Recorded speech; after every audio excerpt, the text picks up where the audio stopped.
some of you are able to make it here. I've been asked to present on the legal and financial side of entrepreneurship and how you might consider starting a small business. Now, while I have a legal license, I'm not here to be your legal advisor or your lawyer. I'm just going to talk a little bit about the intricacies of, let's say, corporate law and corporate governance, and then do a very basic presentation of how many small businesses and mid-sized businesses ultimately fund themselves. So the point of this presentation, there we go. The point here is to discuss the basic legal framework of a startup small business.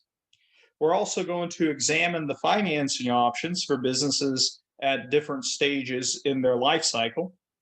And we're also going to explore the risks and benefits of various ways that you might organize your business.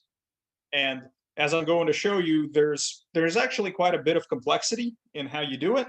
We can only look at the very basics today, but one of the things that I think will make this particularly helpful to you is if you ask questions early on and don't wait for me to get off on a tangent before you submit a question, because it's highly likely that people will have the same questions that you do. And if we get, three-quarters of the way through the presentation and you have a question about something you saw on slide 3, it'll be quite tough to walk it back, and also it'll confuse you the rest of the way. So please don't hesitate to ask. When it comes to corporate law and corporate governance in general, it's fairly confusing, even for someone that has done legal studies. And so if you don't catch whatever your confusion is early, we'll be on a tangent for a long time. So let me start first with the types of business structures. You're going to hear these come up anytime you're thinking about starting a small business. You need to make a decision of what you're going to do. There are things called sole proprietorships. There are partnerships. There are corporations, and then there are limited liability companies. And the choice of business structure that you elect is going to impact how you run your business, how marketable your business is, likely how many investors your business is able to secure, and may even spell success or doom for your business. So let's get into what these are. Well, you have the sole proprietorship, which is perhaps the easiest type of business organization or business structure to form. Well, you just start working. You're basically an independent contractor, so to speak. You go out and you do whatever job is offered to you. Maybe it's a programming job for some of you. Maybe it's some other type of engineering. It can be anything between mowing your neighbor's lawn to constructing some very complex software for an application, for example. If you're just out working for yourself and somebody offers you a contract, not an employment contract, but just a contract, here's $1,000 to construct whatever it is you want to construct, that can be a sole proprietorship. Well, what are the advantages of it? Well, it's easy to form. You just start working. It's also fairly simple when it comes to taxation. It's passed through taxation, which is a fancy term for you just pay taxes on the business as an individual. Many of you might have heard on the news the various discussions on raising corporate tax rates. Well, good news, because it's passed through taxation and you're a sole proprietorship, you don't get taxed in most cases anyway, as a corporation, and then again as an individual.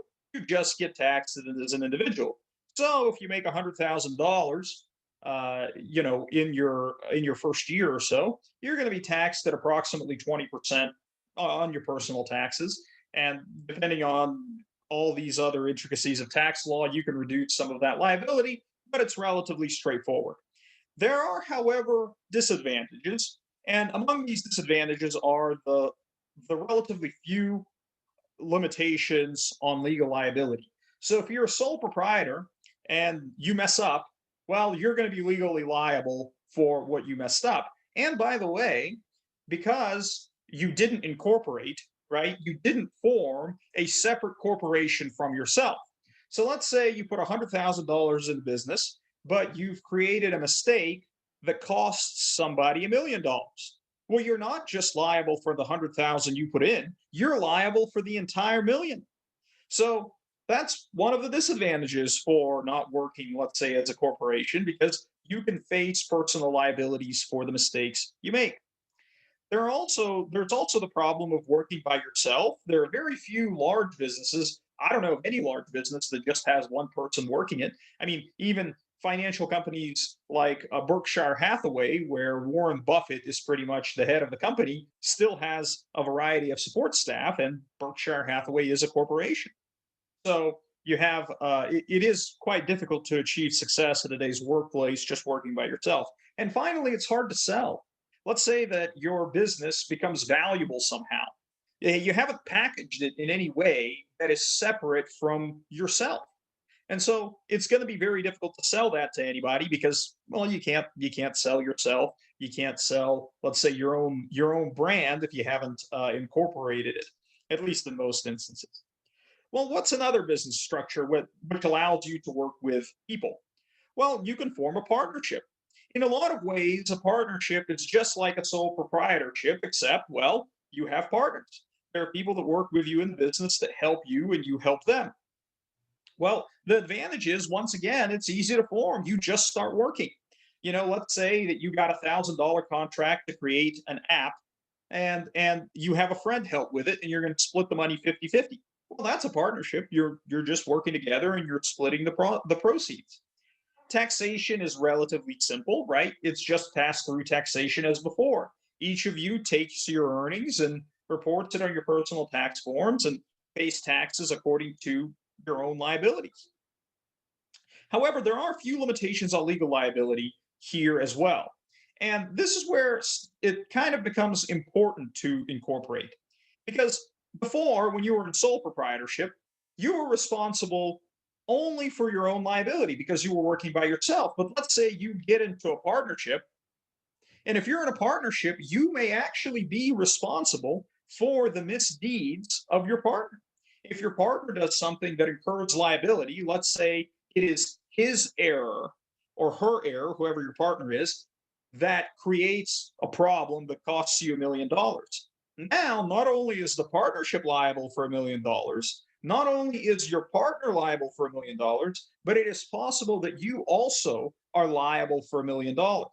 And so that's a pretty strong risk. And so you don't really see partnerships that often these days because people have realized, well, I can't control my partner, but somehow I can still be held liable for what he or she does.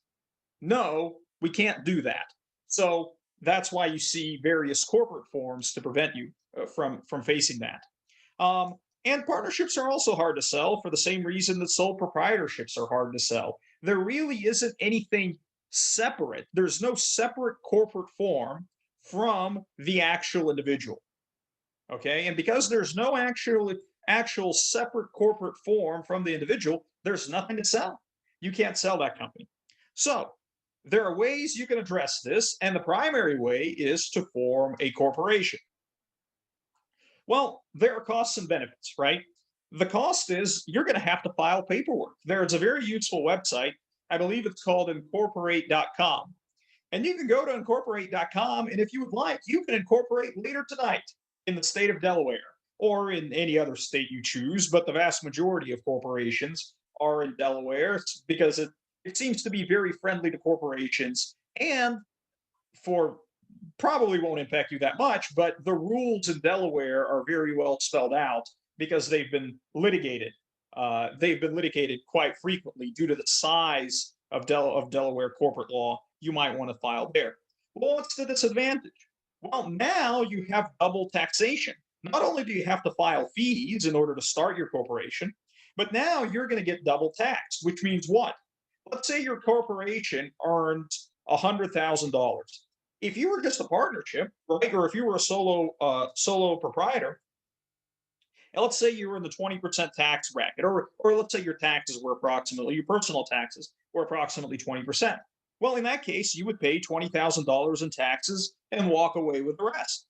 But that is not the case if you form a corporation, because as you know, corporations are themselves subject to taxation.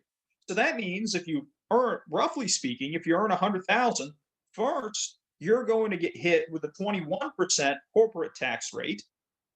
Okay. And so now you only have 79,000 for take home pay. And then that 79,000 is going to get hit again by your personal tax rate. So now you have even less than 79,000. I hate to do math on the fly here, but I think you would be left with about $63,000 after all of that taxation. So that's a pretty significant difference, right? You end up paying $17,000 more in taxes than if you had just been a sole proprietor. Well, so what do you get in exchange? Well, there are many limitations on legal liability now. Now, if you have a corporation, okay, one of the great things about having a corporation is that if some member of the corporation, other than yourself, does something that is illegal or improper or negligent, you are no longer going to be held personally liable. Only the corporation will be held personally liable. And once the corporation is out of money, that's it, right? They cannot come to you for the remainder. So if the corporation is held liable for $100,000, or I'm sorry, if the corporation has $100,000 in assets and it incurs a liability of $1 million, right? They can take the $100,000 from the corporation, but they can't apply the remaining 900,000 to your debt balance, which is a very important safety net for a lot of people because most people are risk averse. The other thing is it can't go the other way, right? Sometimes if you have a partnership or a sole proprietorship, one person can incur debt that's completely unrelated to the partnership. And yet, the debt collectors will actually break into the partnership treasury and get that money because the partnership is not a separate entity from the person that is in debt. However, when you have a corporation, the debts of the shareholders shall not encumber the corporation. And so there's, because a corporation is almost like another person, right? That other person cannot and will not, in most cases, be held responsible for the debts of the people that happen to own it. Now, the debtors can still seize the interests of the owners of the company, but they cannot seize the company, but they cannot go into company assets and steal from the remaining shareholders, let's say. Also, corporations are easy to sell. One of the ways you know this is they're frequently sold on the US stock market. Ford, Apple, Microsoft, Tesla, they all trade on the US stock market and they're all incorporated. So it makes it very easy to, let's say, raise capital if you're a corporation, because now you can issue shares. I mean, if you're just a partnership or a sole proprietor, you can't issue any shares to anybody. But now that you've formed a corporation, you actually have access to financing through the ability to issue shares. And finally, there's the limited liability companies. And the limited liability companies are, in my opinion, sort of a mix between a partnership and a corporation. So you're going to find that they have small aspects of both. And limited liability companies are, generally speaking, smaller than corporations, but larger than partnerships when it comes to assets and number of employees. And they work very basically like this. So they are still a little harder to form. You have to file paperwork. You can't even go to incorporate.com. You have to probably draw things up with a lawyer. I don't know if there's an easy way to form an LLC. You can, but the good news is you have pass-through taxation. Remember, you no longer have the double taxation that's so onerous at the corporate level. So this pass-through taxation just means everybody takes their share of the earnings in the LLC and they pay taxes on those earnings individually, just like they would if it was any other type of personal income. There are still, thankfully, many limitations to legal liability. If one of your partners does something as part of this LLC that puts the LLC in debt or gets it into trouble, you are not going to be personally responsible. Now, the LLC may be sued into bankruptcy, but you yourself will not be. Whatever the deficiency in the judgment is from the LLC, you do not have to honor that. All right. There does need to generally be at least two people to join forces, although I suppose it is possible to form an LLC with just one person. What the benefits of that would be is somewhat questionable, but it's not impossible. And many people still do it. You need to certainly review all of the, remember, what I'm telling you here is not legal, tax, or financial advice. So you need to review your own facts before you make a decision on what to do. But these companies are frequently formed by either one or many individuals, and they're usually easy to sell. So actually, just ignore this part in my slide that it says at least two people join forces. I would say that would be the most effective reason to form an LLC, but no, you can have an LLC with just one person. So I'll verbally amend that slide. All right, so now we're going to go into something that's way less boring than everything I just said. And we're going to take a look at a sitcom called The Office, and we are going to go through a little skit that they do, which is where they actually form a company based on an idea. And because everything I've just said probably makes almost no sense if you've never heard it before, I think this is going to be a very helpful and demonstrative example. So let's start first with the technical idea that they have for their company. Woof is a site that I'm launching to be the last word in social networking. For just $12.99 a month, Woof links up all your communication portals so you are always within reach. It's part of the dog pack, as I call it. But look, why tell you when I can show you? I just sent myself a woof. Ryan, you have a woof on line 1. Thank you, Aaron. Okay, Woof. so you already have, hopefully you were all able to hear that, and you now just have a basic idea, right? This fellow, Ryan, came up with a tech idea, which is how a lot of companies get started. And now he's going to try to, let's say, market it to people. But before he can market it, you can see he's working in a small broom closet. He doesn't have a whole lot of money. So he needs to find financing for this company.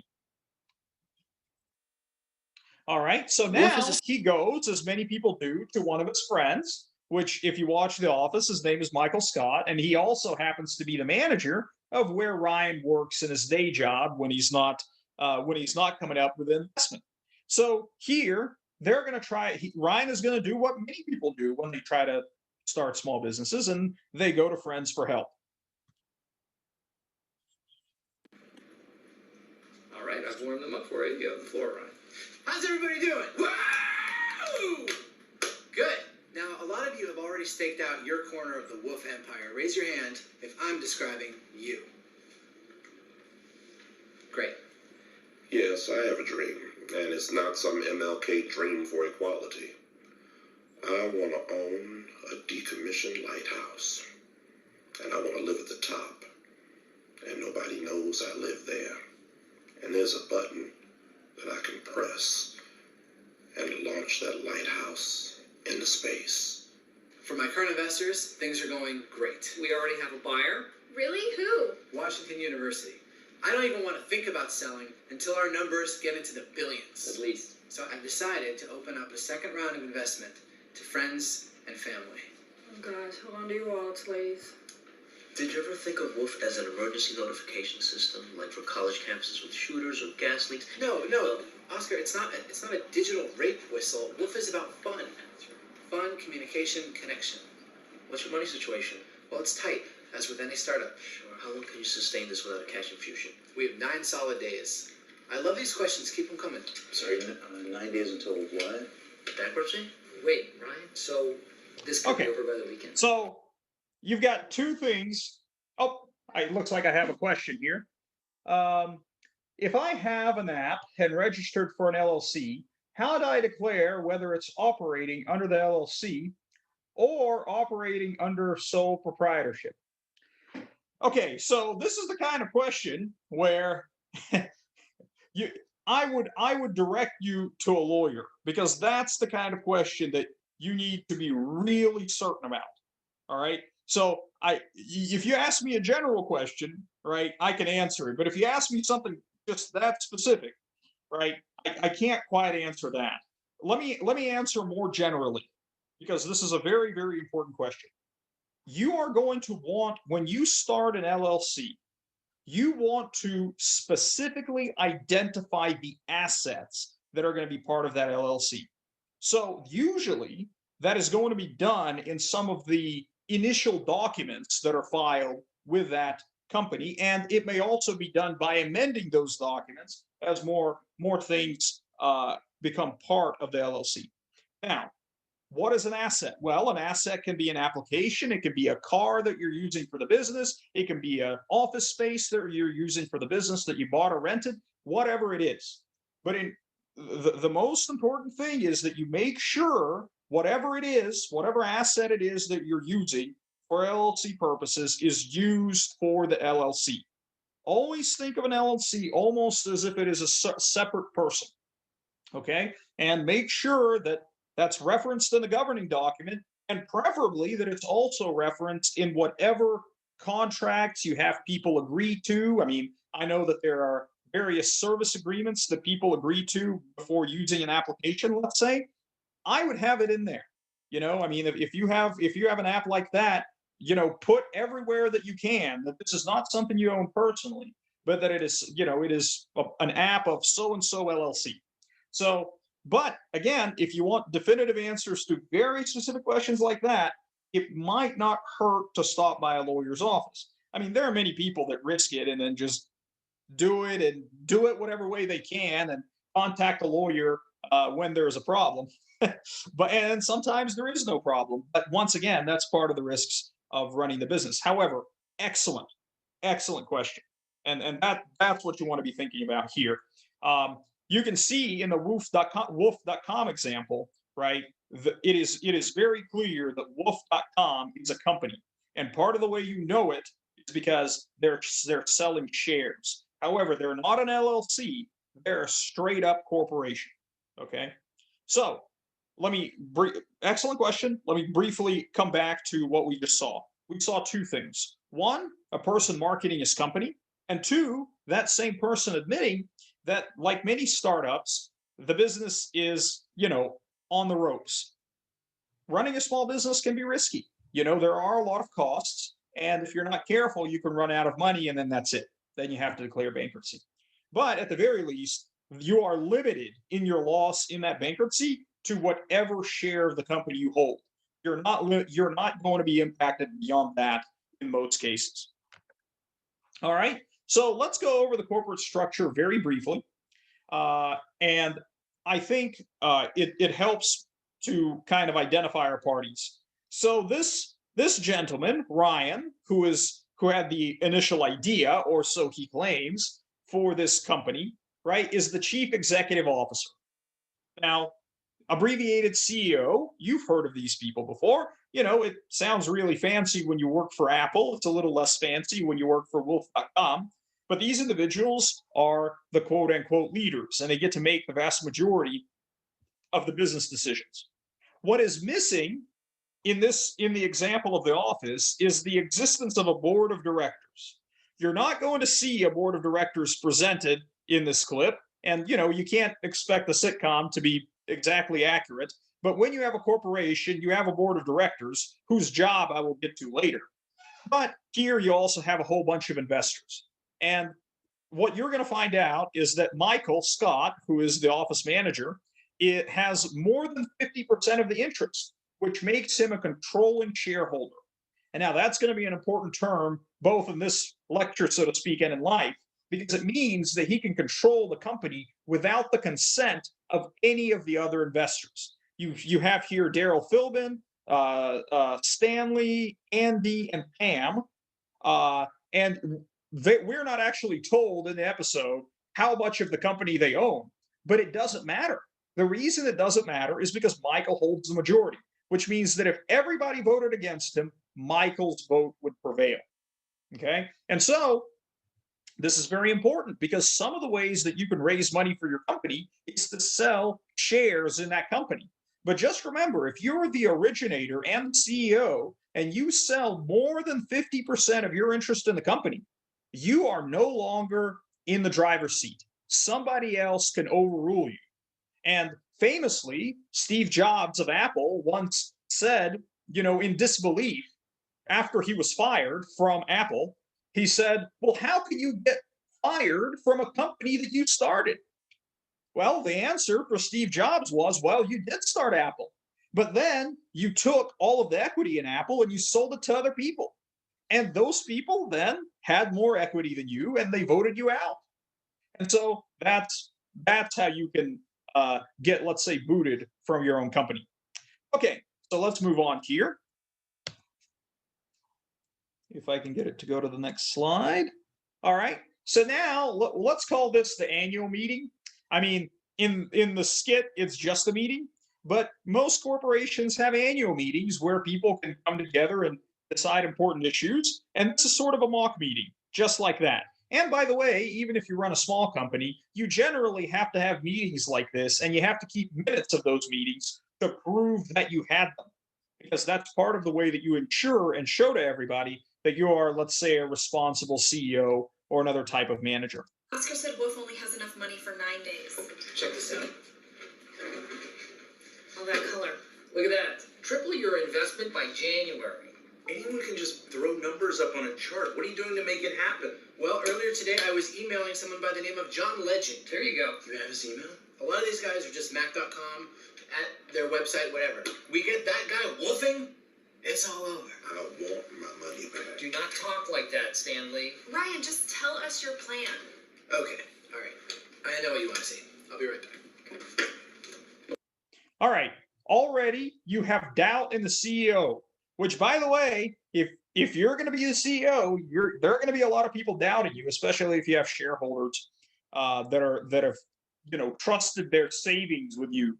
So just be ready for that pressure. All right, let's continue the meeting. Look at that. He threw him on the ground. Look, this is a marketing campaign. You got 9 days. Let's say you do get the money. What are you going to do with it? The first lesson of Silicon Valley actually is that you only think about the user, the experience. You actually don't think about the money, ever. That sounds weird. No, it's not weird, Andy. And you know what else? We have an offer from Washington University, so monetize that. Are you guys meeting about Wolf? You know that was my idea, right? I said to Ryan, I try to call you and you don't have your phone. I try to IM you and you're not online. I wish there was a way that I could do everything all at once and I could just be like this little dog going ruff, ruff, ruff, ruff, ruff. Baby, I think I'm gonna sue you. No, I do. no. I do. This Baby, isn't I right. help you with your things and you help me with mine. But it's not right. I got this. It's okay. Don't worry about this. Is there any particular branch of Washington University? The Washington University Public Health Fund. WUPHF. Oh, God. They only want it for the initials. The domain name, yeah, they do. I move we sell. What? Yeah. Sell. Get us out of there. Have some faith in this idea. If everybody wants to sell, we sell, right? I won't sell. And you know what? Ryan and I have the majority of shares. Isn't that right? Yes, you alone do, actually. Yes. We're not selling. I will not sell. Okay. Several critical things in the scene. Number one, Kelly, the young lady that entered that picture and spoke to Ryan and said that was my idea, might have been the person that actually came up with this idea, which means that Ryan stole her idea and might get sued. Since the idea is currently being used for the company, the entire company can be sued.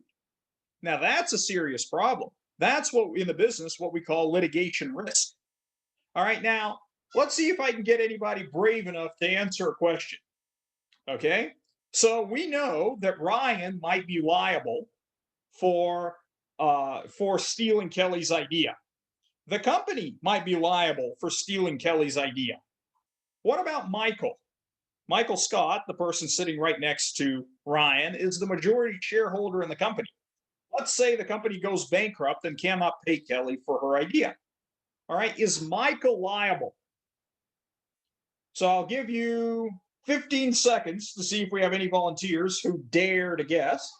Does anybody dare to guess whether or not Michael is liable?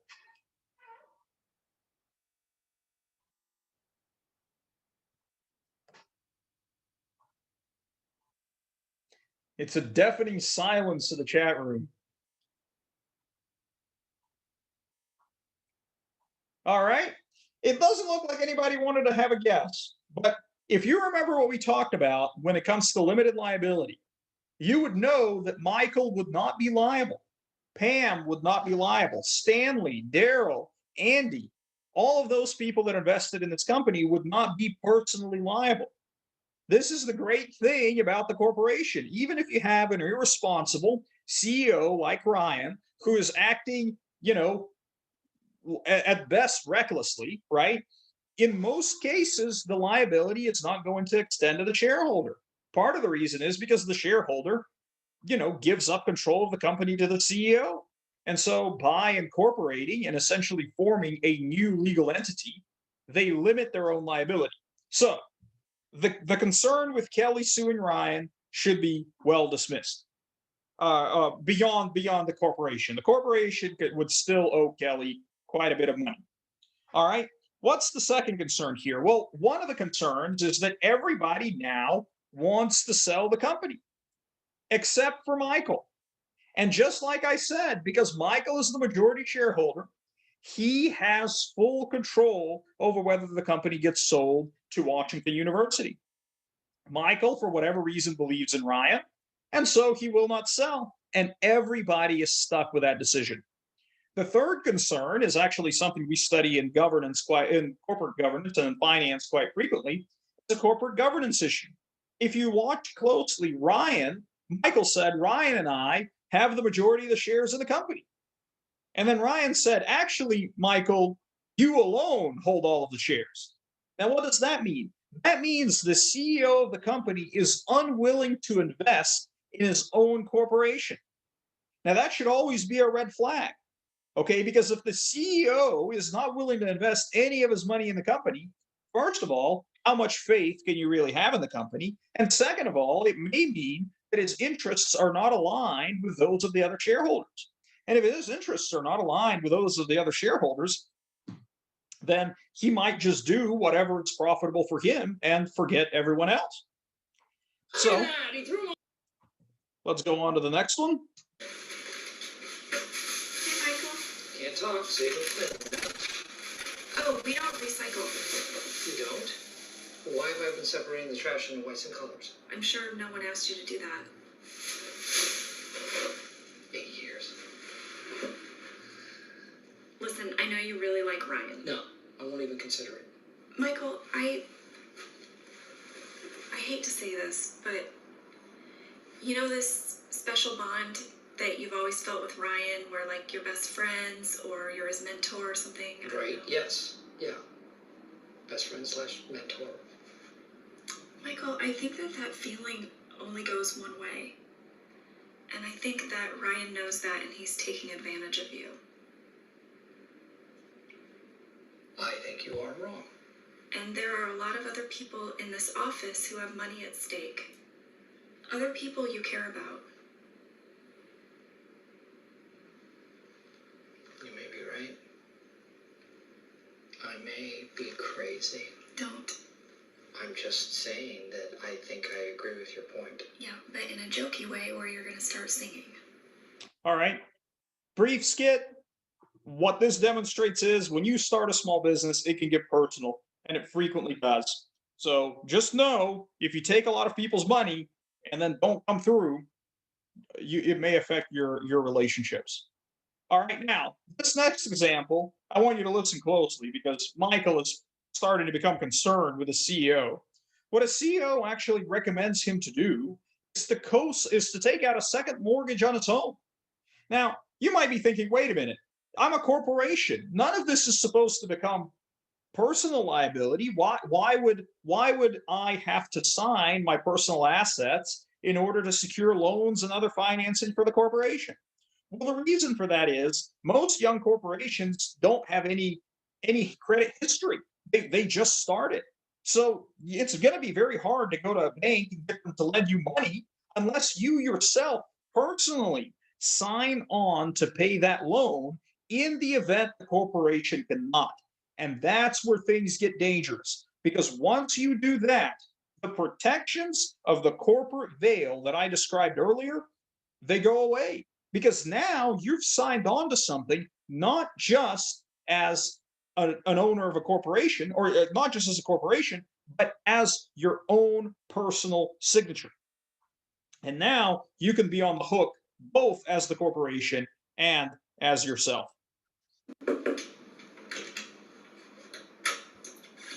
Michael, how's it going, bro? Good, bro. Hey, Thanks so much for having my back up there. Always have your back. So any ideas on how we can get over this 9-day hump here? I am nothing but ideas. The thing is, they all require money. 9 days, Sal. That's like, Look, I know I've tapped you so hard. yes, you have tapped this hard. Oh, you are funny, Michael. People don't give you enough credit. Maybe I could take a second mortgage on my condo. Well, a lot of people are doing that, and there don't seem to be any consequences. And they say the rates have never been lower. So you would think that's a good idea for me to do? Think about this. You and me on a private plane, flown by our private pilot, eating our private meal, cooked by our private chef. We never even have dinner now, so. We totally should. Tonight? I gotta work on this. Oh, right. What am I saying? Rain check. Yeah. Okay, taking a second mortgage on your home to fund this corporation. Probably a very risky thing to do. All right. Consider the wolf in person. You're doing the wrong thing. You're going to lose Michael's investment. You're going to lose ours. You got this crazy opportunity to get our money back. Tell Mike to sell. If you tell Michael to sell, he'll sell. I'm betting on myself. It's a bad bet. Hello? Hey, it's an ambush here. Nobody here believes in this company. Will you tell them they're wrong? It's not that we don't believe in the company. We don't believe in you. All those in favor of selling, say aye. Aye. Aye. Aye. I do not agree to sell, which is to say nay. What is wrong with you? What happened to you in high school? Michael ain't that blind. I'm not blind. I know exactly who he is. He is selfish and lazy and image obsessed, and he is a bad friend. And he's also clever, and he shoots incredibly high, and he may just make it. But you know what? Even if he doesn't, I would rather go broke betting on my people than get rich all by myself on some island like a castaway, and there is no middle ground. You're going to lose all of our money. Only if he fails. And you know what? Ryan, I believe in you. Just like I believe in all of you. You have 9 days to save everybody's money. That's a lot of pressure. I'm gonna need some more time. You can't have it. Okay. I won't let you down.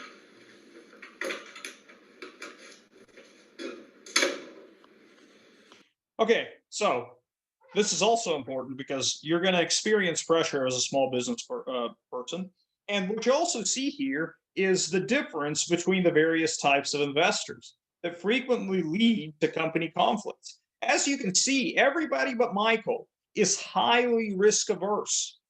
They want to sell this company right now. Now, maybe nobody imagined that the reason this company would be popular is because of the acronym, right? Or not the acronym, but the domain name, right? But sometimes your company, becomes successful or semi-successful for reasons you didn't understand. It's clear at this point that Ryan doesn't have anything beyond a great domain name as an asset for the company. The company has no greater good ideas. It has no future projects. In this case, I would argue everybody but Michael is correct. When the company has no future projects, if it is profitable, great. You don't have any future projects, sell the company, sell the domain name, and distribute the proceeds. Everybody theoretically should make some money, or at least recover whatever they have invested. And I am obviously the Joker. So that's Wolf from Ryan Howard decided to sell company. Thanks, bro. Hell of a ride. thank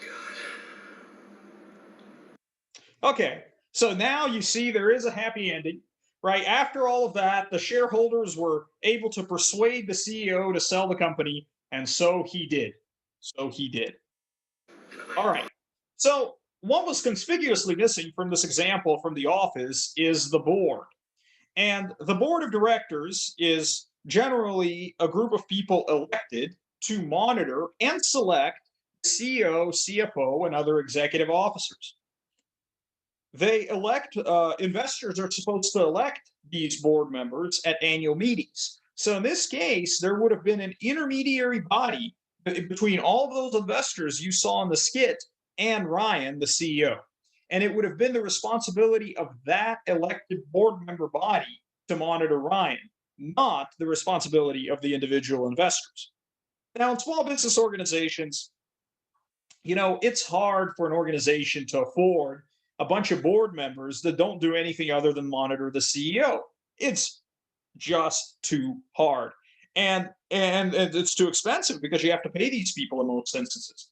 So what frequently happens is sometimes the shareholders become the board members and also end up being the CEO, the CFO, or any of these other representatives of the business. It's certainly not uncommon for a CEO to also be a board member. It's not uncommon for a CEO to be the head of the board. If you remember famously or infamously, Elon Musk was simultaneously the CEO of Tesla and also the head of the board of Tesla Corporation. And then he got in trouble with the Securities and Exchange Commission because he posted that he was going to sell Tesla or take Tesla private at $420 a share. And Tesla, viewed that as a reference to let's say drug use and also irresponsible, and an irresponsible thing of a CEO to tweet. And so the SEC required Elon Musk to stop simultaneously being the CEO and the head of the board. But I think he still remained the CEO and was a member of the board, albeit not the chair. As I said here, the board would have had a fiduciary duty. Now, this is also a very important concept. If you're going to be the leader of a company like a CEO, or if you're going to be a board member, you have a fiduciary duty to the shareholders, which means it is your duty not to maximize your own wealth or your own salary or any of that.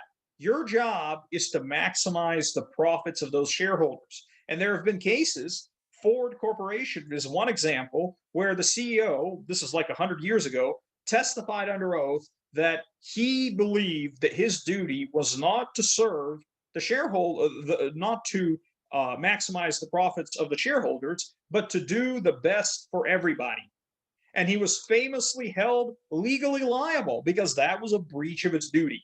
His duty is to the shareholders, and particularly to increase the wealth of those shareholders. So now let me talk briefly about the final topic in this presentation, which are sources of financing. Many small businesses go to a bank, they go to a credit union, they go to a variety of lenders that specialize in financing small businesses. These lenders exist. You can look them up yourself. A Google search will take you there. Whether or not you'll get competitive interest rates, I don't really know, but just know that that source of financing is available if you have a really good idea. There are also angel investors and venture capital funds. Both of these, individuals. So a venture capital fund basically takes in money from a whole lot of investors and invests in various small businesses, around the city, around the country, whatever it is. Angel investors are only slightly different in that angel investors are just certified individuals. They're not a fund. They're individuals that have a special license that go out and invest in small businesses. And you might be able to have an opportunity to pitch your idea to these people. If you've ever seen Shark Tank, right, that's a pretty good example, actually, of angel investors, if you can really think about it. You can also issue bonds. Issuing bonds is quite similar to taking on debt. The only difference might be that, you can issue various bonds to not just the bank that's lending you money, although banks do sometimes buy bonds. You can issue bonds to individuals, and there are many companies that are funded by bonds. You can also issue stock. Now, remember, issuing stock means you're going to dilute your own ownership in the company. But in many cases, that's unavoidable. Many times, people will not lend you money, either as angel investors, venture capitalists, or anybody else, unless they get a part of the ownership of the company. Now, part of the reason is because if they get enough ownership, they can actually control the company and help steer it in the right direction in case you mess up. Now, the other reason is, as I'm going to show you in future slides, the way investors benefit from stocks is significantly different than the way they benefit from bonds. And that's going to change, let's say, the function that these individuals are optimizing depending on their risk preferences and their reward preferences. So I'm actually going to recycle a few slides from my last presentation here. But this time, instead of looking at it from the perspective of an investor, I want us to look at it from the perspective of someone that is starting a company and, or let's say, taking the company public, which is what you do after your company becomes sufficiently large to fetch a price in the stock market. So we're going to see what that looks like from the business person's perspective. So bonds allow a lot of people to invest in your company, which is great. So if you're looking for a large variety of financiers, you can issue bonds, and anybody, including your relatives, could go out and buy one. I could go buy one if you issue them. If you issue them to the public, there are thousands of bonds traded on the American exchanges. They give value to investors by providing interest on the debt. Now, from the perspective of a business owner, that's actually a challenge. Why? Because you have to pay the interest. You have to pay it, monthly, quarterly, biannually, annually, however it is a monitoring tool. Okay? Because it means that no matter what, whether business is good or bad, you've got to pay that interest. So that's another reason why you might issue stocks instead of bonds. It's because you know that in the short term, you will never be able to make those interest payments. In the long term, you might be able to, right? But not in the short term. So if you can't make the interest payments in the short term, bonds cannot be a source of financing. Now, the risk to any individual that is purchasing a bond is that the company might default, right? And after, like I said, the investor has very little recourse beyond the company, right? After the company is bankrupt, you can't go to the shareholders. So the bond investor usually is out of luck. But what does that mean for you? Because bond investors know that they're not going to be able to recover the remaining value, they're going to price that in. And by price that in, I mean they're going to raise interest rate to such a level that they are comfortable making that gamble. And that level frequently is going to be pretty high. So the rewards for investors, of course, is that you get a steady flow of interest payments plus the value of the note, which means that when you take out a bond, not only do you have to make periodic interest payments, but at some point, you're going to have to pay that money back. Now, the way a lot of businesses handle it is they have this outstanding debt, let's say of $1 million. They've been paying 5% on it. So let's say $50,000 a year. And they say, well, wait a minute, we're used to paying $50,000 a year. How are we going to pay $1 million? Well, what they usually do is they just reissue the debt, meaning that they issue new bonds to replace the old ones. They then take the money raised from the new bond issue and pay off the old bondholders, and then continue. They hope to get the same interest rate of 5%, and then they just continue to pay the $50,000 a year. Coincidentally, the United States government probably does this more than anyone. Very much of the United States debt is constantly being refinanced. Treasury bills is a very good example. But if you also look at the Treasury notes, the long-term notes, 1, 2, 10, 30-year notes, they're frequently refinanced. Rarely does the United States just say, you know what, we're gonna just repay a large chunk of the debt. Majority of the time, the U.S. just focuses on interest payments. But of course, as a small business, you might not get the kind of faith and credit that the United States receives as a sovereign nation. So this is just a brief chart to look at for you. So another reason that you invest in bonds is you get this very steady return of your principal plus the interest. Okay, but that's quite different from a stock where you have almost infinite potential for payoff. Okay, but you also have the potential for a zero payoff. So now let's go to stocks. So individuals that might buy stock in your company, they're no different than individuals that might buy stock in Apple, Microsoft, Ford, and Tesla. Of course, if you take your company public, it's fairly large, but it's not nearly as large as any of the companies I just made. You would probably be considered small cap or micro cap, which means that, generally speaking, you might have some more risk-seeking individuals that want high risk, high reward returns if they buy your shares. Now, if you take your company public, which that definitely requires lawyers, and it requires a bank to sponsor your initial public offering. if you take your company public, your company will join the thousands of companies already traded on the American Stock Exchange. Of course, you don't have to take your company public in America. You can take it public in China. You can take it public somewhere in a European nation. You can take it public just basically by picking an exchange that you think is, would be beneficial based on its rules or either guidance to your company. However, the vast majority of U.S. firms, I think, go public, almost always go public on the American exchanges. So New York Stock Exchange, NASDAQ, and so on. Now, remember, if you're gonna finance your company through stocks, right, the investors are going to expect two things. They're going to expect capital gains, which are when the stock price rises, and they're going to expect dividends, which are similar to interest payments, but different in an important way. At any point, you can say, I'm not going to pay a dividend.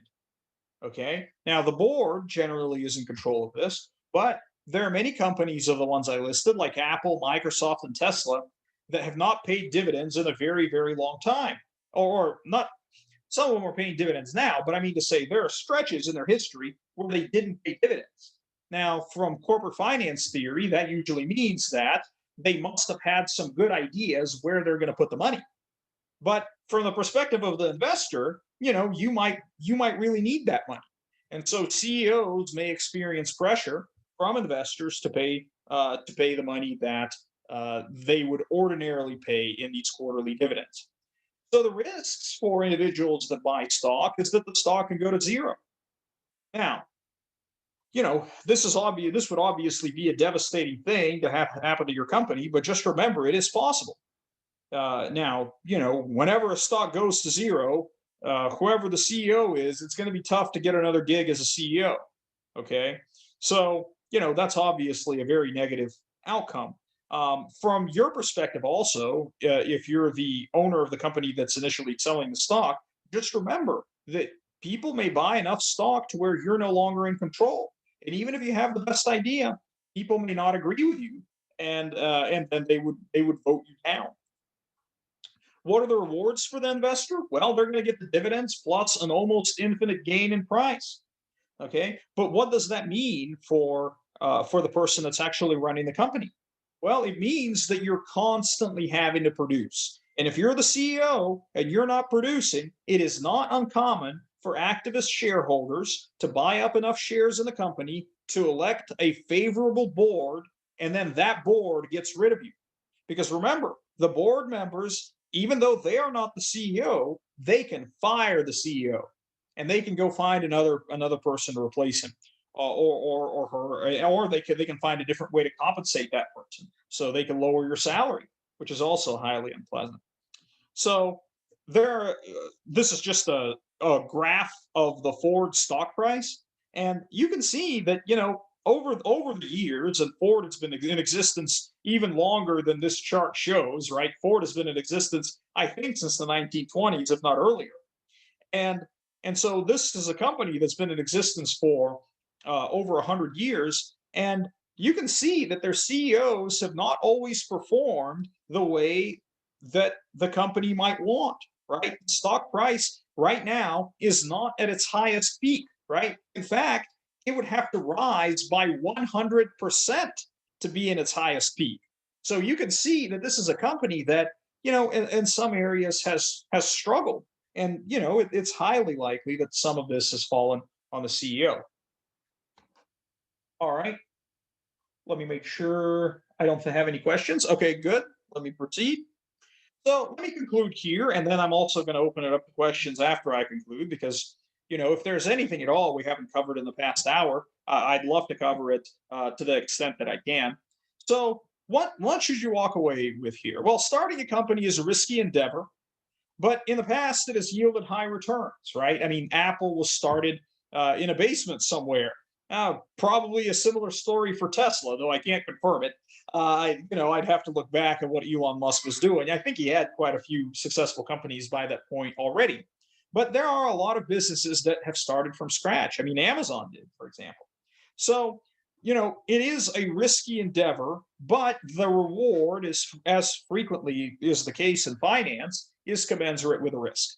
So if you strike it big, you can really make it. And you don't have to be the next Bill Gates to still be successful and make hundreds of thousands of dollars, if not millions of dollars. But it is risky. Just remember that if you take a business from the time that it is started, I looked this up last night, until 10 years in the future, 70% of all small businesses fail. However, we do have to ask ourselves what we mean by failure, because it is entirely possible to run a small business for 10 years, earn $250,000 a year, and then walk away with $2.5 million in earnings, and your business has gone out. But that's all right. You're still $2.5 million wealthier. So to what extent that is considered a failure, I'm not sure, but I personally would not consider it a failure. There are a wide variety of business structures and business financing that may be available to you. And whether or not your business ultimately succeeds may be highly dependent on what kind of financing you choose. Let's say you choose high interest debt financing. Well, that's going to eat up all of your cash proceeds, and you may not be able to reinvest the cash that you earn into the business, and so you may never be able to grow. On the other hand, if you go with the stock route and you give away all of your share in the business, like Ryan did in Woof.com, if your business grows to be $1 million or $10 million company, if you've given away all of your interest, you're not going to earn very much, right? If the company is paying you a salary, which frequently it doesn't, right? You might earn the salary. But if you give away all of your interest to fund the company, well, you might find yourself being unable to enjoy the fruits of your labor. Now, there are risks to every investment, including the investment you make in your own small business. As I always say, if an investment was riskless, why would anybody pay you for making that investment, right? You've put nothing in, it's completely free, it's just pure arbitrage. The world doesn't work that way. So if you're going to start, if you're going to engage in entrepreneurship, there are a lot of risks. There are financial risks, there are legal risks and litigation risks. There might be tax risks. Like, for example, there's a lot of talk now the taxes will be raised and the taxes will be raised on corporations. Well, if you raise taxes on corporations, right, it's going to be harder for those corporations to retain the cash that they need to reinvest in future enterprises. So, that's also another risk. There are many more funding methods the more successful you are.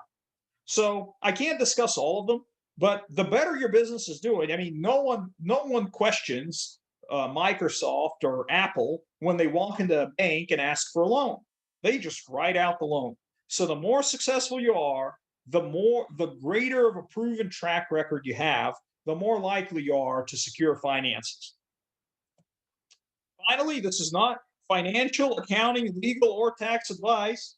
And since I generally volunteer to do these talks, if any of you enjoyed my talk at all, I'm going to do a 1-second shameless promotion, which is visit my scholarly website and read all my articles. Or if you don't read them, at least download them. Hey, that helps. All right, let me stop there and see if we've got any questions.